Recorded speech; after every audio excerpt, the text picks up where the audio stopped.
Alright, so here's the fucking thing, guys. Alright, Sean Strickland, he went in there injured, he just wasn't really feeling it, you guys, you gotta understand something here. Now, I think we all know what happened last night, of the time I'm recording this, because it's a Sunday. Technically, it's this morning, I guess it would be. Anyways, at least for me in Canada, we all know Sean Strickland did kind of shit the bed. Now, people forget, man.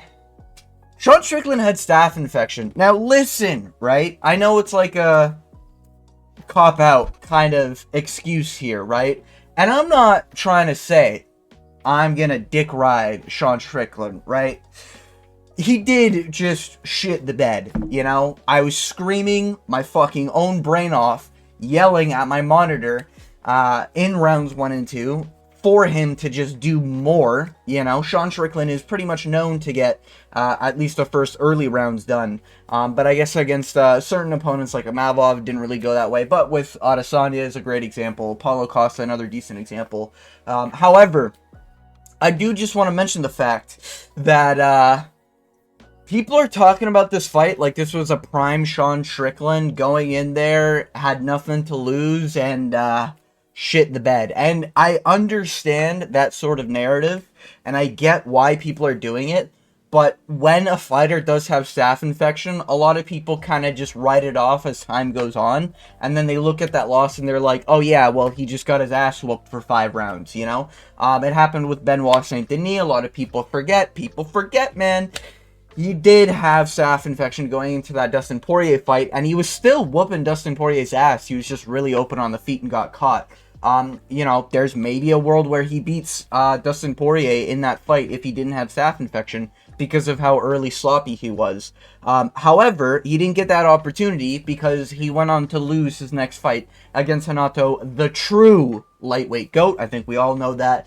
He beats Islam Makhachev in the rematch and then gets Khabib out of retirement and submits his ass in round 1. We all know this is going to happen eventually. It's just a matter of when Renato wants to, really get it going, because he's got plans, he's got the master game plan. But regardless of that fact, yeah, a lot of people will just forget that Benoit Saint Denis was literally, he was closer than Islam Makhachev to beating a Dustin Poirier via a striking war, we'll say. Of course, he did have staph infection. He was much more open on the feet. But obviously, if he didn't have staph infection, he probably would have tightened up his guard. This is all like an if scenario. But many fighters do get staph infection. It happens. Some fighters, like Hamzat Shamaev, will pull out for staph infection. But I think Sean Strickland, he didn't really want to pull out. He knew he was probably not going to get the rematch if he pulled out, which is, I don't think if he did pull out, especially the way Arman Tsarukyan has pulled out due to an injury, I don't think the UFC would really guarantee Sean Strickland gets an immediate rematch. A lot of people are now going to forget that he did take DDP to one of the closest decisions I've ever seen in their first fight. And the rematch, of course, DDP won all 5 rounds. But again, man, he did have staph infection, right? And I am upset that Sean Strickland didn't really go after it, trying to, I guess, really risk him getting KO'd. I do think Sean Strickland's game recently has been very less risky, and he does definitely promote a war, and I understand why people are upset with Sean Strickland. I totally get it. I am not American. I am not rooting for him because I'm American, okay? I know you might see the color of my skin, but please look at my heart. It's a Canadian heart, okay, guys? Nice little reference there if you get that. Anyways, yeah, it's just Sean Strickland looked like shit, and he fought like shit, and it kind of looked like he was playing it safe. I mean, he had staph infection. I think he knew he was probably going to get KO'd if it was going to be a scrappy war, even though there was a few moments here and there where he was getting scrappy about it. He just kind of let the rounds go by, and he did the one thing that Sean Strickland needed not to do, and that he said he wasn't going to let do, and that is fucking corner, which we'll get into with this, and I completely get it, right? I completely understand. I know why people are upset. Don't get me wrong. This whole time in the corner, you know, at the end of these rounds, I'm literally like, Strickland, listen to your coaches, do more, be more active. You know, I'm not going to play this whole thing because it's obviously probably going to get copyrighted by the UFC, so I'm not, you know. Don't want to risk it. Anyways, I know we all want Sean Strickland to do more. I get it. I get it, you know. As a fan of Strickland, or even as like a fan of the sport, you're looking at Strickland and you're just like, I mean, this guy's just jabbing and teeping. To be fair, it's kind of what he normally does, even against Paulo Costa, which, man, I'm just going to bring up some receipts here. So here we can see Paulo Costa. I'm tired of this narrative, you know. I respect the MMA guru, but there's some guru-isms out there, you know, and this is definitely one of them. You know, the narrative that it was even close with Paulo Costa is absolute horsecock. There is no round this fight was even close in terms of it being more than a dominant 3-2 decision. Just by striking numbers alone, round one, you could say, is close, but Strickland was obviously applying more pressure, as a lot of DDP fans will say. You know, the whole stat with 23 minutes of pressure and 2 minutes of pressure for Sean Strickland, you know, in terms of, you know, DDP just pushing forward the whole fight. This fight, Sean Strickland was pushing forward the whole fight. But, you know, I guess it only matters when DDP does it, and that's how we score rounds, even though the other person is outlanding you. In this fight, Strickland did outland Paulo Costa and was pushing a pace against Paulo Costa. Round two, also somewhat of the same, still pushing the pace, still up on the striking numbers. Round three, he even almost doubled his strikes. Round four, he over doubled his strikes, and round five was a little closer. In the closing parts of round four, the odds were minus... Actually, let me just double check here. Yeah, for round five, it was minus 2,100, okay? That means you would need to put down $2,100 to make $100, okay? I think it's 2,001. I'm pretty sure that's how the odds work.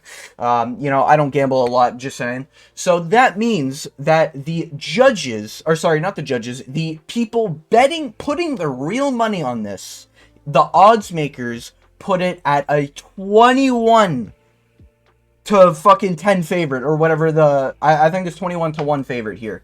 You know, that Sean Strickland was going to win this. And this was halfway through, or not even halfway through round 5. And that's how big of a favorite Sean Strickland was. So this dumb narrative that it was even close with Paulo Costa is just it's horse shit. Like, it's not even real. Anyways, moving on. You could clearly see in both the build-up to the fight and in the cage, Sean Strickland had staph infection. It's this hole in his arm. It doesn't look the greatest because of the way the video quality is. However, I got it on the thumbnail. You can look it up yourself. And almost every single image of Sean Strickland in the build-up to this fight, he had a very obvious hole in his arm, and it was very obviously staph infection. The fact that he denied it doesn't mean he doesn't have staph infection. He definitely has staph infection. Everyone knew it, you know, and I think people are just going to forget it because of Sean Strickland's maybe next performance, maybe next fight, whatever, or if there is ever a trilogy, the narrative's probably going to be that DDP whooped his ass in 2 fights, and there's no reason for a trilogy, even though the first fight was razor thin in terms of a close fight. And then we also obviously had the rematch where even Sean Strickland, with a hole in his arm, staph infection, while also getting a broken nose in round 4. Now, I get it. It is a round 4 broken nose. He was already down 3 rounds, arguably. I get it, right? But he was doing a little bit better in round 3. It was a little closer around. Regardless of the fact, I don't disagree that DDP had a masterclass performance against Sean Strickland. However, I'm just making this video because I just wanted to be fucking documented somewhere, because I feel like no one's going to talk about this. Sean Strickland did end up losing by decision, and he did lose all 5 rounds, but he had a staph infection, you know? And when we just real quick take a look at Strickland's record, people forget, man. Let me just adjust everything here. Yeah, I'm just gonna move this. Yeah, if we look at his record here, people forget, man. This guy did beat Paulo Costa for arguably 5 rounds. He whooped Adesanya for arguably 5 rounds. he beat Abus Magomedov. I know, like, Abus isn't that good right now, but, I mean, he's building at least a win streak here. He beat the shit out of a short notice fight with Nasruddin Imavov. Another thing to mention, the Israel Adesanya fight, I believe that was a 6-week notice fight, or a 5-week notice fight, either or. Regardless, he didn't have a lot of time to prepare. He was also the biggest underdog Israel Adesanya's ever fought. And I've seen some really spicy takes from certain MMA YouTubers that will not be named. We want picks, Angelo Bodie. Anyways, yeah. So, I've seen some takes where it's just like, oh, Sean Strickland just sucks, and he's always sucked, and he's just fluked every win. That's not what it was, you know? If Israel Adesanya was saying in the build-up to Sean Strickland, like, nah, I'm not taking this guy seriously, I'm just gonna go in there and highlight reel him. That's not what he did. He said he's taking the fight seriously. He doesn't want it to be a big upset like Rockhold did. I can't even remember what fight they were referring to, but I remember Rockhold's name being mentioned. But regardless, in the Adesanya build-up, Adesanya was hyping this up as, like, this is gonna be, like, my best performance ever, and everything like that. And you can say every fighter says that. There was no narrative here that Adesanya is this fucking stumbling drunk walking into the cage for his first time, you know? This was, like, a in-prime Adesanya who's coming off a KO win to Pereira, by the way, which is kind of a fucking big deal, especially the ways that has aged. I know he was losing the fight and then fluked the KO, at least in my opinion, but regardless, it's still a KO win over Pereira. Still don't know how the fuck that happened. God damn it, Pereira, clean it the fuck up. Anyways, regardless, Israel Adesanya showed up that night, maybe without his 2 bowls of cereal in the morning, still got his ass kicked by Sean Strickland. Sean Strickland even fucking dropped him in round 1, you know? Not even Imavov could drop him in round 1. Just saying. Anyways, he's also beat Nasruddin Imavov on short notice. His loss to Jared Cannonier is horseshit. If you watch that fight, I genuinely do think that Strickland easily won a 3-2. And while I know it's like, oh, well, he's just winning decisions. Huh? How can anyone support this guy? Yeah, he's just a decision fighter, you know? I get why you're saying that, but he is just, it's just like a fighting version of chess. You know what I mean? Like, yes, he's doing jabs and teeps and crosses when they're open. That's how he dropped Izzy. No, he's not doing flying knees and check hooks and all this other shit, right? But he will swing and bang as soon as his opponents are able to. If you check almost all of his fights, except for Dricus du Plessis and some of Jared Cannonier's fight, he was even walking down Pereira. He was walking down Paulo Costa. He's walking down Nasruddin Imavov and Abus Magomedov and fucking Jack Hermanson, you know? He's winning a lot of these fights, which, you know, he passed the Jack test way early. Not even way early. It was only 3 years ago. You know, his activity is another thing to be mentioned. The guy's very active. This time he wasn't as active as he probably should have been. Getting closer to a year-ish without being inside the cage. But all I'm trying to say is that I recognize Sean Strickland shit the bed. I am with you if you are like, yeah, that was a dog shit performance, unacceptable for how Sean Strickland presents himself. However, I do think it says something to be able to survive 5 rounds with a man trying to take your head off while having a broken nose in the 4th round, readjusting that nose, and surviving a 5th round while making it at least slightly competitive. You know, the fact that his nose broke, it is what it is. It happens in fights. It's full respect to DDP. He landed a really good shot and Sean's nose broke. I'm not gonna make any excuses. That's what happened, you know? You know, I thought it was a pretty quippy line that, you know, Dricus du Plessis was like, man, it would suck to be you right now. Sure hope it wasn't a headbutt. That was a cold line, not gonna lie. DDP, got plus respect, you know? Increased aura, if you will. However, I do think Sean Strickland is kind of one of the best middleweights on the planet. As crazy as that sounds, if you're the welterweight champion's name, what's his name? Oh, right, Bilal Muhammad. If you're a Bilal Muhammad fan, you probably would agree with that. You probably agree with his sentiment, saying that Sean Strickland sucks. Even DDP sucks, which is just a bullshit claim at this point. But Sean Strickland is a really good fighter. He shit the bed. He had a bad performance. It happens. He's a vet. He's been around for a while. He'll come back, and I think his next fight he'll probably do better. I am pissed off that he did not try to swing and bang, and if he gets knocked out, it is what it is, you know? Even Cody Steele, a guy earlier on the card, was willing to stand and bang, even if he was the one to get knocked out. And a lot of his previous performances, he showcased that, you know? Even in the Imavov performance, a Boost Magomedov performance, he showcased he's willing to go after it, you know? And, you know, one of those short notice, the Brendan Allen performance, you know, but I do think it's just, Sean Strickland didn't get fraud checked or anything like that. It's just, he had a bad performance. He shit the bed. He really needed not to. I will stand by that, you know?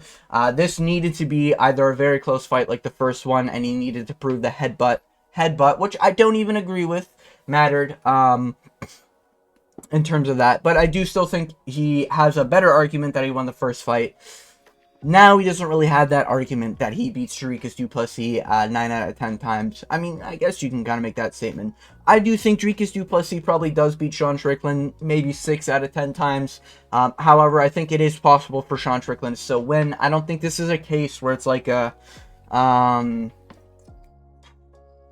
what's a good example of a fighter getting his ass? Like, I don't think Khalil Roundtree will ever even be able to land the way he did against a Pereira who was sick, thinking about calling off the fight because of how dog shit he was feeling, in terms of his health conditions, his torn fucking ligament in his toe, making it hard for, you know, the things that kickboxers do, kick, you know? But, regardless of that fact, this isn't a case where Sean Strickland was completely shut down, and he'll never be able to challenge for the belt again. He is a former champion. I do think it's a great legacy that he's sort of built up, and there is a decent reason for him to fight for the belt again if he goes on a good winning streak this time. This wasn't a close fight. He does definitely need to pick up at least 3 wins in a row, and if they're within a relatively good amount of time, like within a year, that would be preferable. Like to see some finishes. If they are all decisions, they'd probably do somebody else. But of course, we have a Mavov in the backup. We have Hamzat Chimaev. I think there's a decent case you could do Sean Strickland versus a Mavov too, to find out if Sean Strickland is really just not fit for the top of the division. He is kind of getting older, you know, he's about to turn 34, so by the next time he might be able to challenge for the belt, he will be 35, 36. So it's obviously a little concerning there, because that, you know, 36 is kind of like Volk age, where it's just, you don't really want to get to that age and still be fighting for belts. You know what I mean? We've seen what happened to the doggy diddler in Israel Adesanya, you know. But yeah, that's kind of all I wanted to say. I wanted to get that out there. I wanted to rant a little bit about it, just because I feel like no one's going to talk about it. Sean Strickland did have the staph infection. Yes, Sean Strickland shit the bed. He did have staph infection. Normally, you see people on antibiotics, they slow down, they get tired more easily. This isn't a case where it's like, oh, Sean Strickland has no cardio. Oh, Sean Strickland just sucks. No. He was just, he literally was just on fucking antibiotics for a staph infection. Or if he wasn't, he was probably just dealing with the fucking staph infection. It is what it is. I know it's an excuse and cope and whatever, right? But yeah. I'd like to see more from Sean Strickland's game. I agree with, I think his name's Dean Thomas or whatever his name was, mentioning that he wants to see more from Strickland, more than just jabs and teeps, because he can be so much more. And I do agree with that. I do think Sean Strickland can be more than just jabs and teeps. But when jabs and teeps win him fights, I mean, it kind of is like the safer thing to do. You know, but I do think it's like you're playing a little too safe if you want a war all the time. You know, he will stand and bang. He just needs to find a dance partner to stand and bang with. That could have been Dricus du Plessis in the first fight. The second fight, of course, there's the argument now that, like, oh, Sean Strickland's the pussy now. You know, I get it. But it's just, I want it documented. You know, I think I'm the only one speaking the truth here, and I'll stand by my opinion that Sean Strickland is one of the best middleweights on the planet right now. And Bilal fucking Muhammad, I dare you to walk up to Sean Strickland in that octagon and see what happens. Your ass would get jabbed and teeped until you get fucking KO'd and slept. Alright, buddy? I don't want to hear from you, you fucking You fucking tortilla-looking motherfucker from Food Party, alright? I don't want to hear it from you, Bilal fucking Muhammad. Anyways, regardless, yeah, Sean Strickland gets it done. Sorry, Sean Strickland gets done by Dricus du Plessis.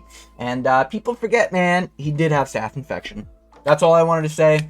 I've ranted for a while here, presented my points and arguments. So if you made it all the way to the end of this video, I want to thank you for watching. And as always, I hope you have a good day.